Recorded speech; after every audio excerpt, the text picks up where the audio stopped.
It's Tobacco Town. The R.J. Reynolds family had a lot of real estate and a lot of tobacco farms in this general area, and folks are probably aware that there's a brand of cigarettes called Winston's and there's a brand of cigarettes called Salem's. That's not an accident. In the 90s, the tobacco industry was starting to wind down, if you will. I won't say desolate, but it was very much different town. You know, a lot of empty warehouses. I wouldn't travel down here 20 years ago. There's been a lot of work in Winston to transition what I'll call old world economy jobs in manufacturing to new world economy jobs, you know, biotech and high tech.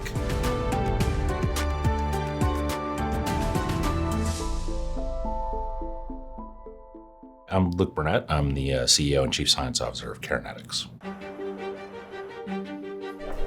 Comes in and we start the process. KeraNetics was founded in 2008. We found a really unique protein called keratin. We moved 2 products through the FDA. One is a cream that's it's indicated for a condition called radiation dermatitis, and that's the skin toxicity that occurs with planned radiotherapy. The largest market there, obviously, is breast cancer. This is the valve that controls the retentate flow back to the tank, and so it is automated. And as an employer in the biotech sector here in Winston, I was having a challenge finding employees with the right skill sets. We're targeting people who are in industry who would like to work part-time as instructors in the community college. With KeraNetics, it's extremely important for them to be wired into us because we really need to make sure that we deliver the skills that they need. But at the same time, they need our talent. So it's a win-win. Innovate Bio, it's a vehicle to bring groups that don't always interact with each other and can kind of solve core common problems.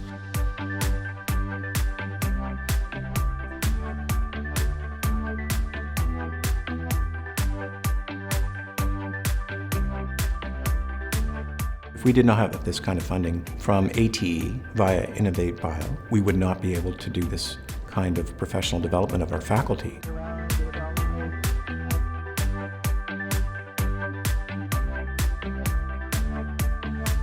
As we are kind of in a demographic drought, employers are looking for more and more ways to connect with students early in the talent pipeline. And work-based learning is just a beautiful opportunity to create that relationship. And the way we're going to find that out is by sequencing the DNA.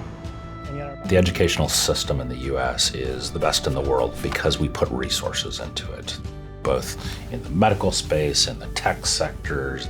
And NSF has been a leader in a lot of that. These are cheek cells, these are squamous epithelial cells.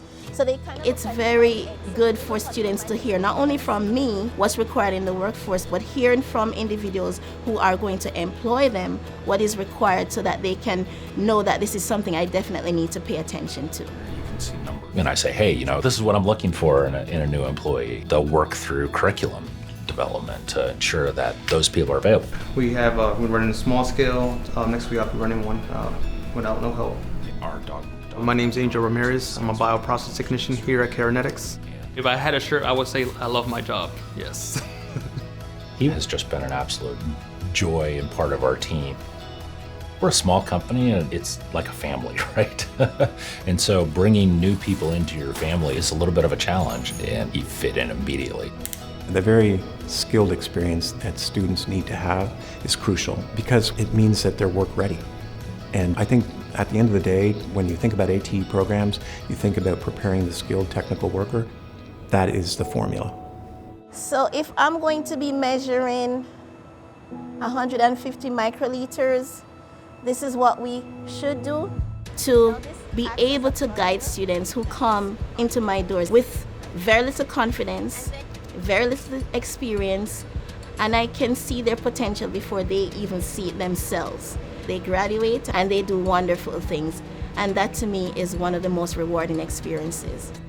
I'm very proud of myself. I know it hasn't been an easy ride to get here where I am, but I think that's how life is. You know, life is full of roller coasters. No one knows where you're gonna end up, but I enjoy every single part of my day coming to work. It takes everyone. It's an ecosystem, it really is. And if one cog in that wheel doesn't work, the whole system doesn't work. It's been rewarding to be a part of this and kind of watch Winston-Salem grow from old tobacco and textile town to biotech and high tech and education. It's vibrant, and people want to move here, and there's apartments, and there's students, and there's small businesses. There's opportunity here. It's great. It's a total 180.